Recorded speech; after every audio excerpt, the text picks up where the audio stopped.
Keberlimpahan start dari dalam, bukan dari luar. Bangun pagi melakukan pekerjaan dengan perasaan benci, dengan perasaan gak enak, dengan perasaan takut. Kenapa kerja? Sok, rata-rata orang kalau ditanya kenapa kerja, jawabannya takut nggak punya uang. Berarti dia kerja karena ketakutan. Makanya uangnya susah banget.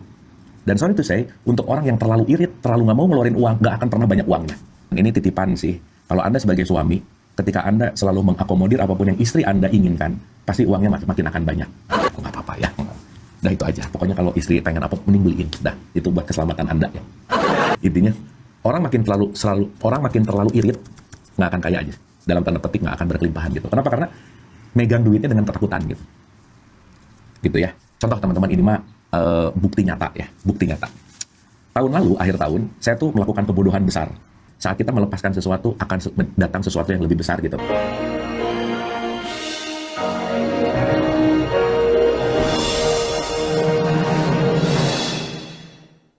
Atau sering kita sebut mekanismenya, semakin kita akan nggak ngelawan hidup terus gitu. Jadi kebanyakan orang melawan hidupnya, bukan mengalir dengan hidupnya. Kenapa? Karena ya itu tadi, dia tidak mengerti kenapa ini terjadi gitu. Saya kasih contoh sederhana gitu ya teman-teman ya.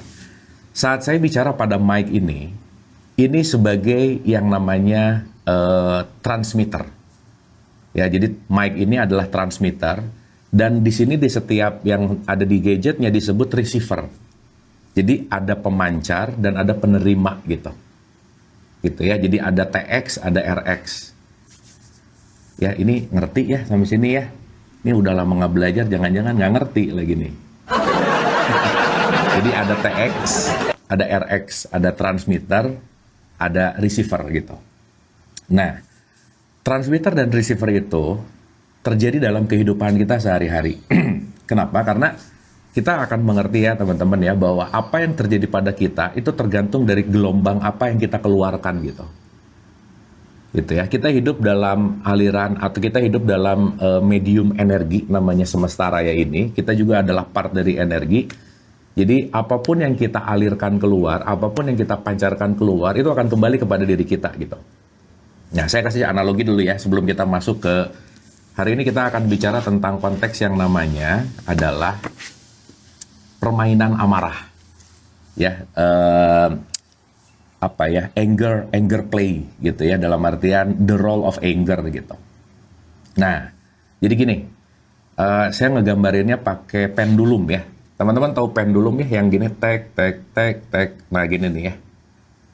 Nah, hidup tuh kayak gini nih. Jadi dia ke kanan, ke kiri, ke kanan, ke kiri, ke kanan, ke kiri, ke kanan, ke kiri. Tapi pada dasarnya, gerakan setiap ada guncangan, dia lagi mau menemukan titik tengahnya, yang disebut titik kesetimbangan atau titik tengah gitu. Ya, saya ulang ya. Kalau dia ditarik ke sini, dia akan loncat ke sini juga, seiring gitu. Sama ukurannya. Nah, gini nih. Sampai beneran ada di titik tengah. Nah, ini yang disebut mengalir. Ini yang disebut konteks di mana kita mengalir dalam hidup gitu. Makanya jangan heran kalau kalian terlalu jauh ke sini, akan ditarik ke sini juga gitu. Kalau terlalu jauh ke sini, akan ditarik ke sini juga gitu. Sehingga ketika orang terlalu jauh dari titik tengahnya, di situ akan dapat penderitaan, kekesalan, kebencian, marah yang kita anggap ujian, musibah. Sebetulnya bukan ujian musibah, itu gimana caranya si semesta mengembalikan kita ke titik tengah aja sih sebenarnya. Jadi kalau yang nggak jauh-jauh segini sih, ya udah segini juga. Nggak jauh-jauh gini juga, ya udah segini juga. Tapi kalau udah sampai sini nih, nah si titik kesetimbangannya akan lebih jauh juga gitu. Nah, jadi kalau kita bicara dalam konteks hidup aku banyak ujian, hidup aku banyak cobaan, hidup aku banyak kesulitan, sebetulnya lepasin dulu mindset itu. Artinya apa? Semesta cuma mau ingin membawa kita ke titik kesetimbangan di titik tengah gitu teman-teman.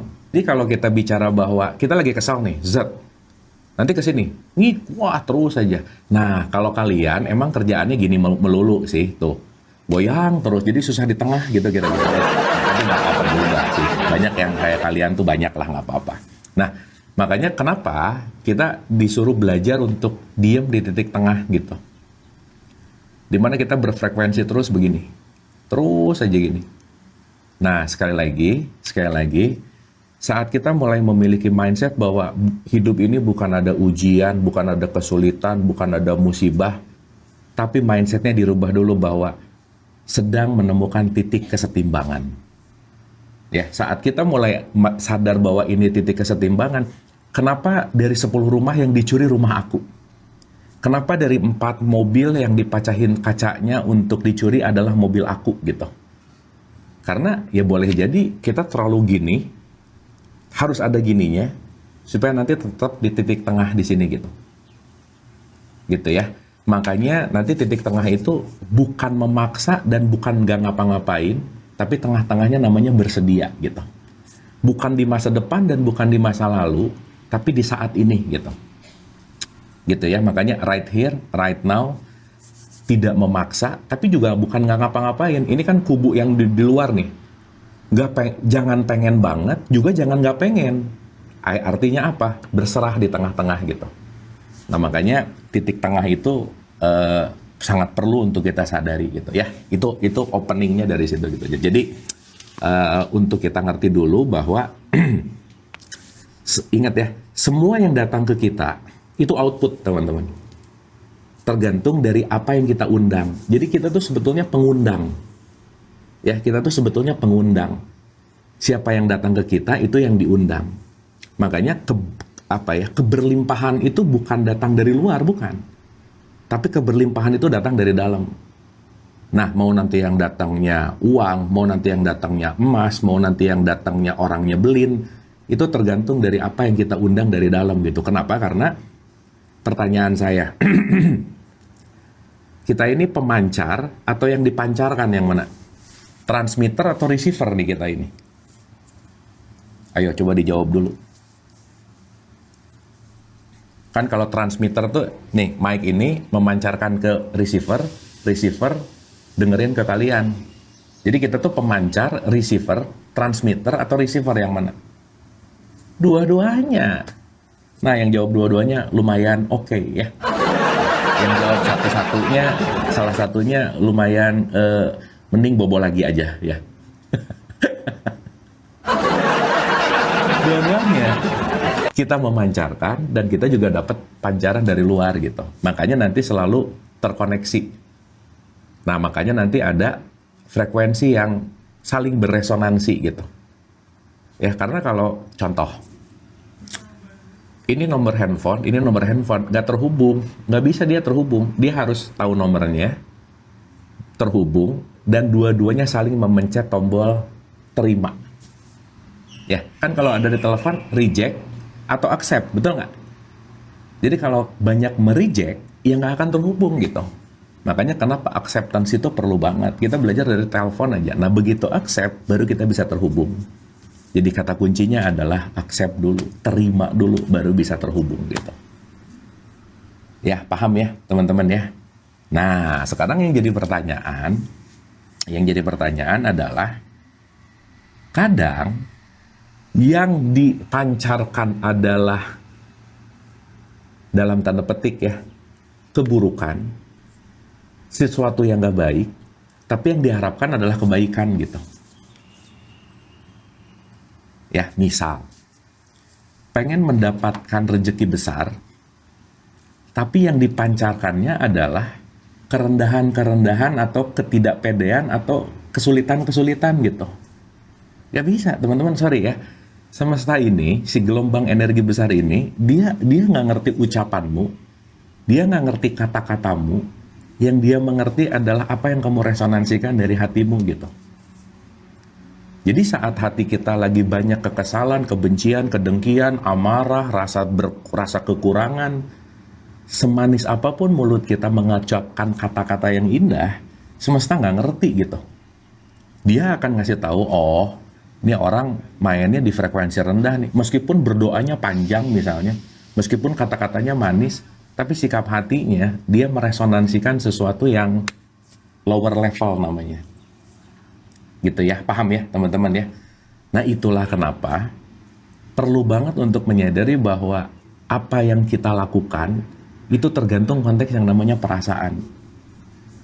Jadi salah satu petunjuk nih ya, kalau kita bicara petunjuk sejati dalam hidup, itu adalah perasaanmu sebenarnya. Makanya kalau kita bicara dalam konteks yang namanya ikro, membaca apa? Baca perasaannya. Karena nanti ada perasaan, ada pikiran. Saat perasaan dan pikirannya nggak klop, nah chaos di situ gitu. Karena si pikiran ini nanti yang akan membawa kita menuju kepada menciptakan ide baru tuh ada di sini juga. Tapi kalau ininya nggak selaras, nanti chaos terus gitu intinya. Ya, nah jadi kalau kalau saya pinjam bahasa Quran, ikro kita bacalah kitabmu. Salah satu yang harus dibaca apa? Ini nih, yang kita rasain saat ini. Ingat ya, no wrong feeling, nggak ada feeling yang salah, yang ada adalah wrong action gitu. Dan nggak setiap pikiran harus diiyahin, nggak setiap pikiran harus dipilih atau harus dilakukan, enggak gitu. Itu sih poinnya. Ya, sampai sini dapat dulu ya teman-teman ya. Bisa dimengerti ya. Nah, jadi di tahapan ini, jangan berharap yang datang adalah keberlimpahan. Kalau kita menyebarkan suatu kebencian tuh nggak bisa. Nggak mungkin. Kenapa? Karena si sistem besar ini yang namanya semesta, dia cuma mau mewujudkan sesuatu apa yang kamu alirkan, apa yang kamu pancarkan gitu. Gitu ya. Jadi kalau kita mulai menyadari apa yang aku pancarkan akan kembali, nah di situ nanti kita mulai belajar. Makanya, man arafah nafsah, kalau kamu ngerti nafsmu, nafsu ya di situ dirinya disebut nafs. Fakot arafah robah, kamu akan ngerti rob itu apa? Hukum semesta sebenarnya. Jadi kalau kamu ngerti apa yang kamu rasain, kamu akan selaras dengan hukum semesta ini, kamu akan selaras dengan itu semua gitu. Nah, puncak dari perasaan tertinggi di semesta raya ini namanya kasih gitu. Makanya kalau ngomongin Tuhan itu maha kasih, Tuhan itu maha welas asih, maha rahman rahim gitu. Nah, saat kita turun nih dari rahmat atau dari kasih ini, kita lagi ada main di frekuensi-frekuensi rendah gitu intinya. Ya, ini openingnya dulu teman-teman, jadi supaya lebih ngerti lagi. Keberlimpahan start dari dalam, bukan dari luar. Bangun pagi melakukan pekerjaan dengan perasaan benci, dengan perasaan gak enak, dengan perasaan takut. Kenapa kerja? Sok, rata-rata orang kalau ditanya kenapa kerja, jawabannya takut nggak punya uang. Berarti dia kerja karena ketakutan. Makanya uangnya susah banget. Dan sorry to say, untuk orang yang terlalu irit, terlalu nggak mau ngeluarin uang, nggak akan pernah banyak uangnya. Titik. Gitu. Irit kenapa? Karena kalau nanti dikeluarin, dikit. Nah, dia punya perasaan tidak berkelimpahan gitu. Ya cuman, balik lagi ya, bukan berarti jadi boros, bukan gitu. Bukan berarti jadi segala dikeluarin, bukan. Tapi semakin kita terlalu irit, terlalu banyak disimpan karena ketakutan kekurangan, semakin nggak akan banyak sih gitu intinya. Jadi makanya kenapa ketika kita, gini deh teman-teman, berapa banyak ketika kita membeli sesuatu, kitanya happy gitu. Berapa banyak ketika kita mengeluarkan uang, kitanya sangat lepas gitu. Kan rata-rata begitu pengen ngeluarin banyak uang langsung lemas. Aduh, keluar nih gitu. Jadi melakukannya justru malah kitanya nggak happy gitu intinya. Nah pertanyaannya, begitu belinya dalam keadaan nggak happy, nggak akan bertambah aja udah. Gitu ya. Dan ini titipan sih. Kalau Anda sebagai suami, ketika Anda selalu mengakomodir apapun yang istri Anda inginkan, pasti uangnya makin akan banyak. Ini buat keselamatan sih sebenarnya ya, nggak apa-apa ya. Dah itu aja. Pokoknya kalau istri pengen apa, mending beliin. Dah, itu buat keselamatan Anda ya. Ya. Ya, intinya orang makin terlalu irit, nggak akan kaya aja. Dalam tanda petik nggak akan berkelimpahan gitu. Kenapa? Karena megang duitnya dengan ketakutan gitu.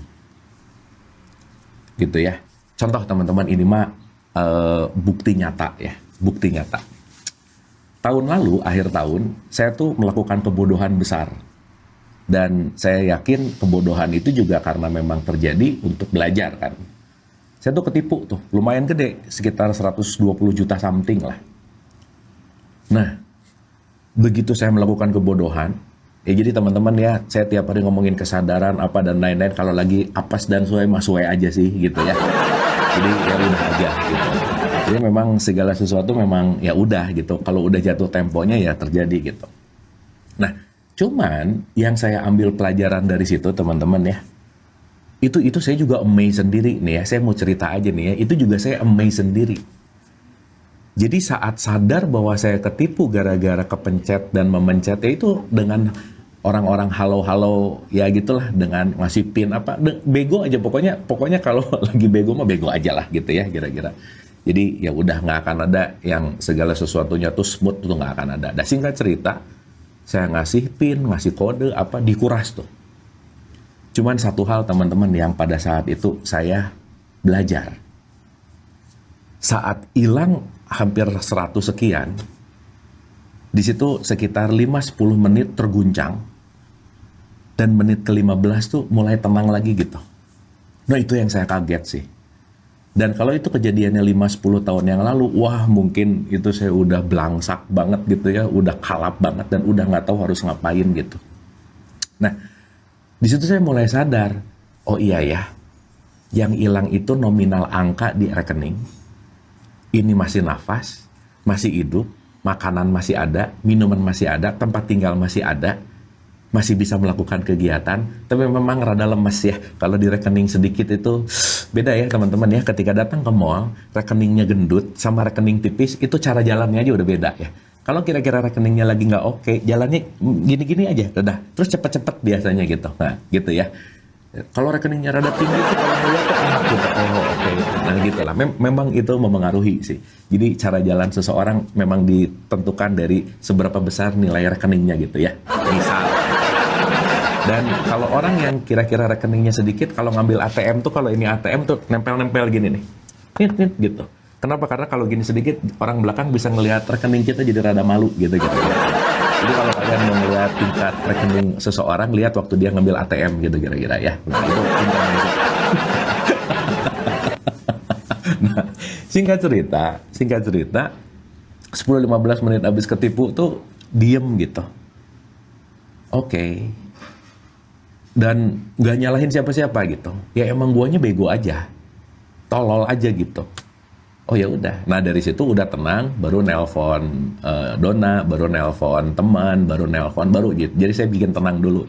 Dan waktu saya cerita ke teman-teman juga udah mulai rada lucu-lucu gitu. Udah nggak gitu. Nah teman-teman ya, ini saya bukan mau bicara tentang keajaiban, bukan mau bicara tentang miracle gitu ya, mau bicara tentang apa, bukan. Saya cuma mau membuktikan apa yang secara subjektif saya rasakan dan saya pelajari gitu. Setelah tenang, besoknya ke bank, ke kantor polisi, meskipun saya tahu itu nggak menyelesaikan masalah gitu ya, karena kan ya udah cuman ini aja. Tapi saat ada di titik bahwa melepaskan, itu seminggu kemudian, 2 minggu kemudian, 3 minggu kemudian, udahlah ya saya nggak harus ceritain, tapi at least setidaknya saya menyadari bahwa saat kita melepaskan sesuatu akan datang sesuatu yang lebih besar gitu teman-teman. Jadi saat kalian kehilangan sesuatu, semesta sedang hendak memberikan sesuatu yang lebih baik gitu, apapun itu. Karena tadi titik keseimbangan tadi, oh mungkin pada saat itu sayanya masih di titik sini nih, si pendulumnya. Berarti harus ke titik sini juga. Akhirnya ketika ke sini nih, mengalir di situ. Nah di titik itu teman-teman, saya sendiri pribadi belajar bahwa mau ada berapa, mau gimana, tidak sangat memengaruhi, karena pada dasarnya itu hanya permainan psikologis gitu. Ternyata miskin itu adanya di mindset, ya bukan miskin itu adanya di dompet gitu, adanya di sini. Tapi poinnya adalah seberapapun punya, kalau nggak cukup ya nggak akan cukup. Seberapapun kurang, kalau emang nggak pernah ngerasa cukup ya nggak akan cukup juga gitu teman-teman. Itu sih pelajaran paling tertinggi. Dan kayak bercanda gitu, semesta tuh kayak bercanda ngilangin sekian ratus juta, tapi ngebalikin lagi juga menarik gitu ya. Dan di saat itu saya mulai belajar, oh iya ya, inilah konteks dimana beneran terbukti kalau keberlimpahan itu bukan apa yang saya miliki, tapi apa yang saya pancarkan gitu. Ya udah, setelah itu lebih belajar letting go, lebih belajar terutama lebih belajar hati-hati sih. Dan saya nggak gini gitu. Aduh, saya banyak dosa ya, kayak jadi nyalahin gini ya. Orang ketika dapat hal buruk biasanya langsung nyalahin dosa, nyalahin ini, Tuhan lagi menguji. Wah, udah langsung ke titik tengah aja. Ke titik bawah aja. Padahal pada dasarnya ya udah, emang lu bego aja waktu itu. Nggak teliti aja. Lagi tergesa-gesa aja gitu. Nggak ada yang harus disalahin juga. Kenapa? Karena ujung-ujungnya pada saat melakukan kebodohan itu emang saya lagi bodoh aja gitu. Gitu kan. Ya. Jadi balik lagi, premis kita pagi hari ini adalah, itulah kenapa being aware of being aware, kalau bahasanya Rupert Spira ya. Being aware of being aware, coba keren nggak?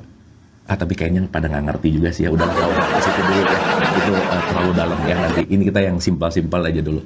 Itulah kenapa sadar itu selalu perlu ada gitu teman-teman. Karena saat emosi kita bermain, waktu itu tuh saya tuh mau masuk tol. Kartu flash saya tuh minim. Jadi saya harus buru-buru ngetap. Jadi saya kontak BCA lah, nyebutin merek lagi, maaf ya.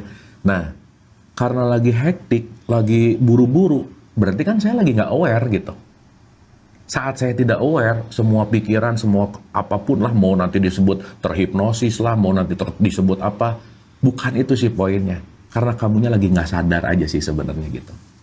Itu sih intinya poinnya. Nah, jadi balik lagi teman-teman, saat kita mulai menyadari betapa pentingnya kita selalu ada di titik tengah, selalu ada di titik kesetimbangan, di pendulum kiri dan pendulum kanan, semakin kita ada di titik kesetimbangan, semakin keputusan kita tuh semakin waspada gitu intinya. Ya, dapat ya, kesimpulan dulu nih sebelum kita masuk ke amarah. Keberlimpahan sudah ada di dalam dirimu, sehingga apapun yang kamu pancarkan keluar, itu yang akan teresonansi oleh semesta kepada kita gitu. Jadi let's say kalian hari ini uangnya nggak banyak di rekening, tapi perasaan syukur keberlimpahan itu gratis. Perasaan syukur keberlimpahan itu nggak bayar, semangat itu gratis. Jadi kalau yang sama yang gratis ini aja kita nggak menggunakan kesempatan, sayang banget gitu. Gitu ya. Sehingga saat kebersyukuran, kebercukupan, keberlimpahan kita ciptakan di sini, nanti resonansi yang akan di luar, wah teman-teman, coba deh, kurangi mengeluh, kurangi menyalahkan, kurangi ngerasa aku nggak bisa, aku nggak mampu, aku nggak mau, dan nggak bisa lah intinya gitu ya, rendah diri, ingat ya, beda sama rendah hati. Coba lihat deh, perubahan-perubahan yang akan diresonansikan sama semesta pasti beda aja. Pasti beda aja. Gitu. Nah, jadi start dari diri, karena kenapa? Kamu sudah keberlimpahan seapa adanya dan kamu sudah bahagia seapa adanya sebetulnya. Meskipun rekeningnya sedikit nggak apa-apa. Udah nggak apa-apa dulu ya, gitu aja. Jadi nanti ngerti lah gitu bahwa konteksnya. Nanti lihat aja orang di jalan, kalau di mall sekali lagi, kalau jalannya rada menunduk-nunduk, pasti dia nggak pede gitu. Tapi kalau ngelihat barangnya gini, nah pasti pede. Sama di ATM, dua ya rumusnya ya. Di mall sama di ATM. Dapat ya? Nah, jadi jangan nyari kemana-mana lah. Keberlimpahan tuh jangan nyari kemana-mana ya. Gitu. Rubah apa yang kamu resonansikan, kamu akan merubah hidup. Berarti ngerubah apa? Pola pikir, emosi, ngerubah cara memilih, ngerubah habits. Gitu. Jadi jangan pernah pengen hidupnya berubah kalau kita nggak merubah semua konteks yang tadi saya sebutin gitu. Oke? Sip ya. Pengen lihat Kang Abu ngomong, oh kalau saya ngomong tuh mikirnya gini, kapan ya orang kayak saya? Gitu ya. Bukan kapannya saya kayak dia, bukan gitu ya. Nggak apa-apa gitu aja dulu ya. Nggak apa-apa sih. Kan nggak ada yang tahu juga ya. Oke teman-teman, let's start ya. Intinya, gak ada ruginya jadi orang yang jarang mengeluh. Gak ada ruginya jadi orang yang selalu menghormati perasaannya, itu gak ada ruginya. Ya, dan gak ada ruginya jadi orang yang terus selalu bermanfaat, tuh gak ada ruginya. Gitu, karena sekali lagi, kata kuncinya adalah resonansi, teman-teman. Apa yang kita resonansikan keluar, dia akan kembali. Itu mah udah hukum aja. Nah makanya, teologis agama itu ngajarin kita untuk kenal resonansi kan sebenarnya. Ya, makanya ritual-ritual itu kan sebetulnya untuk kenal resonansi gitu.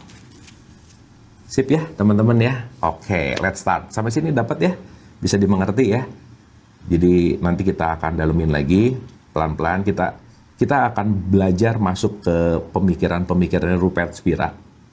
Jadi tadi saya bilang being aware, coba ya, being aware aja udah susah, apalagi being aware of being aware. Wah, edannya. Wah, itu luar biasa.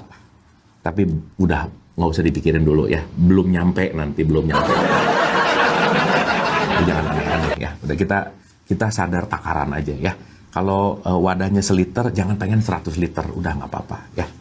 Karena kalau wadahnya seliter, pengen 100 liter, Anda jadi julid. Kalau udah julid, si level perasaannya di bawah biasanya. Makanya ngelihat orang lain, pengen kayak dia terus gitu. Lebih baik menginspirasi orang daripada ingin jadi orang lain. Nah, ini. Kita bicara tentang permainan amarah namanya. The game of anger. Kalau diukur dengan ukuran 1 sampai 10, ya 1 sampai 10. Dalam 1 minggu ini, di level berapa Anda sering kecewa? 1 semakin jarang, 10 semakin banyak. Coba ditulis dulu.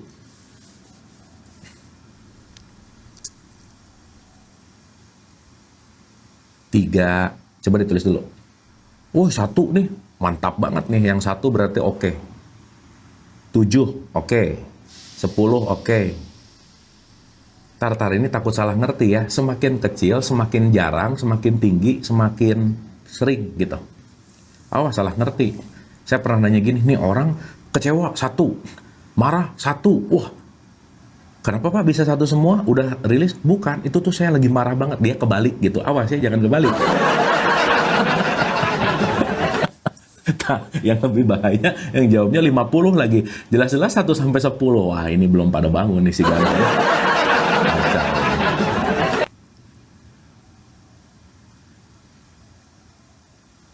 Oke, mantap ya, mantap. At least dalam 1 minggu, 2 minggu inilah. Nah, ini rata-rata di around 45 gitu ya. 45 gitu. Saya sering tertawa loh Kang Abu, gimana tuh? Oh, kalau sering tertawa bagus. Bagus banget, dilestarikan ya. Kalau bisa tiap bangun tidur langsung ketawa gitu, bagus. Nah, di mana-mana ketawa, bagus. Bagus banget. Tapi mungkin Anda dijauhin sama orang sekitar mungkin ya. Tapi nggak apa-apa sih. Aduh, kalau di YouTube nggak ada ketawa, Jadi maaf ya, ketawanya kalau mau kalian yang di YouTube nggak dengar ketawa, pindah ke TikTok dulu, balik lagi ke YouTube ya, nggak apa-apa ya. Itu kurang asik ya, kurang ada variasi-variasi ketawanya gitu. Oke. Ingat-ingat nilai yang kalian punya tadi ya, ingat-ingat. Oke. Nah, kekecewaan ada di ruang antara hasrat dan realitas. Hasrat dan realitas. Ngomong-ngomong, kalian masih punya hasrat kan? Punya ya? Awas, dengan kata hasrat jangan aneh-aneh ya. Saya mau nanya dulu Kalau kalian dengar kata hasrat, apa yang kepikiran? Coba tulis dulu. Coba pengen tahu dulu Ini kalau dengar hasrat tuh apa sih yang kepikiran? Karena dengar hasrat umur-umur 20, 30, 50, 60 kayaknya beda gitu. Nah. Kan nih. Hasrat ya, ada yang nulis bercinta katanya. Ya boleh sih, nggak apa-apa ya. Kelihatan udah lama enggak kayaknya ya. Boleh aja ya. Belanja, benar, boleh. Asmara, iya. Ini kayak lagi bucin-bucin baru ya. Hasratnya arah-arahnya ke romance gitu, tapi nggak apa-apa sih. Hasrat pengen meluk lah, aduh. Wah, kacau. Nggak kacau, yang bagus. Ya, hasrat nikah lagi, bagus. Ya. Ini lagi kacau lagi, hasrat adalah birahi. Ya, nggak apa-apa sih. Kacau. Ya, ini kalian menghadapi pagi-pagi yang mungkin gloomy ya. Nah, masih pagi ya kalian ya. Allah, testosteron udah pada rendah aja, sok-sokan lah kalian ya. Oke. Kekecewaan ada di ruang antara hasrat dan realitas. Ya. Sehingga ketika semakin banyak realitas tidak memenuhi hasrat kita, kita semakin kecewa. Itu rumusnya gitu. Rumusnya adalah hasrat dikurangi realitas sama dengan kekecewaan. Jadi H dikurangi R sama dengan K. Hasrat dikurangi realitas sama dengan kekecewaan. Jadi hasratnya makin tinggi, realitasnya makin tinggi juga, dalam tanda petik nggak makin selaras, itu pasti makin kecewa gitu intinya. Ya teman-teman ingat nggak waktu kita belajar rumus happiness? Happiness H sama dengan R dibagi E. R-nya itu realitas, E-nya tuh ekspektasi. Jadi seberapapun ekspektasi yang kalian miliki, selalu akan ada di mana pembaginya adalah ekspektasi. Happiness tergantung dari ekspektasimu gitu. Ya makanya kalau E-nya 10, ya dibagi 10. Mau 1000 dibagi 10 tetap 100. Mau 10 dibagi 10 tetap 1. Tapi kalau E-nya yang di bawahnya 0, berapapun dibagi 0, unlimited. Maka zero expectation itu kunci dari happiness. Ya. Tapi modal-modal kalian susah lah untuk zero expectation. Apa? Nah, hasrat itu tergantung dari E-nya nilainya berapa. Gitu. Ya. Nah, rumusnya adalah hasrat dikurangi realitas sama dengan kekecewaan. Namun, kekecewaan bisa dipengaruhi oleh satu faktor yang tadi kalian tulis juga semuanya. Namanya adalah ekspektasi. Semakin besar rentang antara hasrat dan ekspektasi, semakin besar kekecewaan yang kita alami. Nah, rentang tuh kayak pendulum tadi, teman-teman. Keinginannya ke sini, realitasnya ke sini. Tabrakan pasti. Gitu. Zat ininya ke sini lagi, ke sini lagi. Maka semakin kita terlalu tinggi ekspektasi, semesta akan memaksa untuk ke titik tengah. Gitu. Ya, titik tengah. Jadi ingat kalau kita mendapatkan kayak tadi saya ketipu, menderita, apa, oh ini disuruh ke titik tengah. Bukan hal buruk, bukan hal yang gimana-gimana, tapi belajar untuk ke titik tengah gitu ya. Itu at least kita punya mindset itu dulu gitu. Supaya apa? Supaya acceptance-nya agak tinggi. Oke? Oke.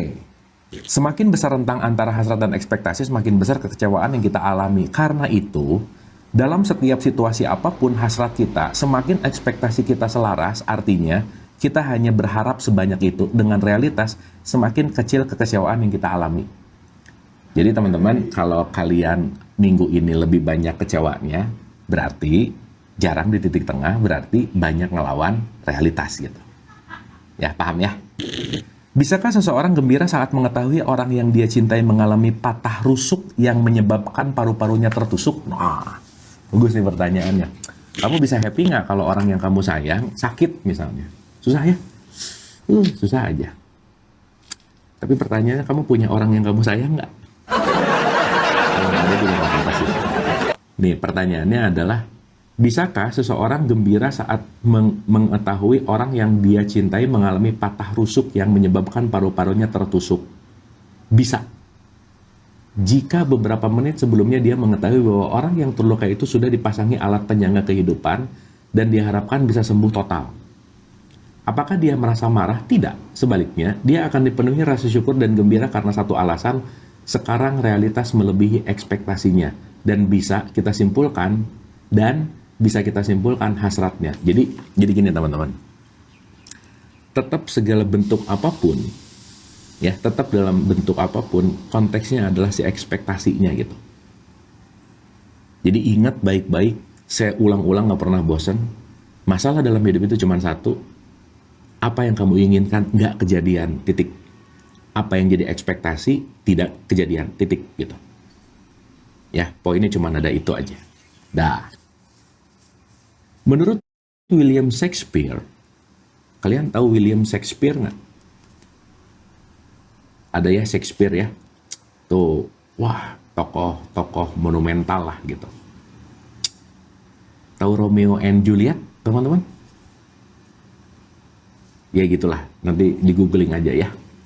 Menurut William Shakespeare, ekspektasi adalah akar segala sakit hati. Keren banget tuh. Jadi kalau ada rasa-rasa aku tuh sakit hati, bukan. Tapi ganti dengan aku sakit hati dengan aku terlalu banyak ekspektasi. Nah, bedain dikit tuh. Ya, bedain dikit tuh. Sehingga kata-kata sakit hati, di sininya udah terprogram ulang bahwa sakit hati sama dengan ekspektasi berlebihan. Itu dulu. Kenapa coba? Karena kalau sakit hati yang kita rasain, aku sakit hati, pengennya di level rendah, dia melakukan hal yang aku inginkan. Langsung berpikirnya, aku sakit hati gara-gara dia. Nah, langsung nyalahin. Tapi, kalau kita nge-switching dikit aja, sakit hati, ekspektasiku kebanyakan. Pertanyaan, saat ekspektasiku kebanyakan, fokusnya di luar atau di dalam? Coba jawab. Ayo, saat kita bilang, ekspektasi saya ketinggian nih. Fokusnya di dia, di luar atau di dalam? Di dalam, that's it. Nice. Saat fokusnya di dalam, aku bisa merubah sesuatu yang di dalam, dan aku tidak bisa merubah sesuatu yang di luar. Kita mulai fokus kepada apa yang bisa kita kontrol. Itu intinya. Dapat, teman-teman? Ini ngerti nggak ya? Paham ya? Jangan dulu ngomong caranya. Ini ngerti dulu, nanti caranya ngerti sendiri. Coba, big shifting itu apa? Perubahan besar nggak? Saat kita sakit hati, ngomong, aku sakit hati karena dia, dan aku sakit hati karena ekspektasiku. Itu big shifting banget tuh, teman-teman. Kenapa coba? Saat kita nunjuk keluar, kita pengen ngerubah dia. Dan ngerubah dia sesuatu yang gak ada di hidup ini. Gak bisa. Jadi kalau ngerubah dia, kamu lagi nyari sesuatu yang gak ada. Nyari sesuatu yang gak ada itu capek. Kenapa? Jelas-jelas gak ada, dicari. Coba. Rasa suka gitu gak? Ya nggak usah dijawab, udah ketahuan lah. Gak apa-apa sih. Gitu. Ya. Oke, pulang ya. Guys, saya waktunya tinggal sedikit lagi, nggak apa-apa ya. Oke, nanti kita lanjut pelan-pelan. At least kita bikin serial, nggak apa-apa ya. Serial Melbourne. Gitu. Nah, serial Melbourne tuh ngomongin tentang pendulum efek ya. Kita kasih. Jadi ini saya mau kasih perjalanan pendulum namanya. Oke, sip ya. Right, menurut William Shakespeare, ekspektasi adalah akar dari segala sakit hati. Ekspektasi adalah produk ego dan menciptakan kekecewaan yang beracun. Kekecewaan yang beracun. Jadi nanti habis ini teman-teman cek dirinya banyak racunnya nggak gitu ya. Yang memproduksi racun di dalam diri kita bukan pasangan, bukan anak, bukan orang tua, tapi ketidakmengertian kita. Jadi pastikan saat ngomong, aku kayaknya ada di lingkungan orang toksik deh. Jangan-jangan yang toksiknya kamu. Itu ingat ya. Diingat-ingat dulu aja. Ulang ya, saya ulang nih. Ekspektasi adalah produk ego dan menciptakan kekecewaan yang beracun. Ketika kita mengelola ekspektasi kita, kekecewaan tidak akan pernah menjelma jadi amarah. Jadi, dasar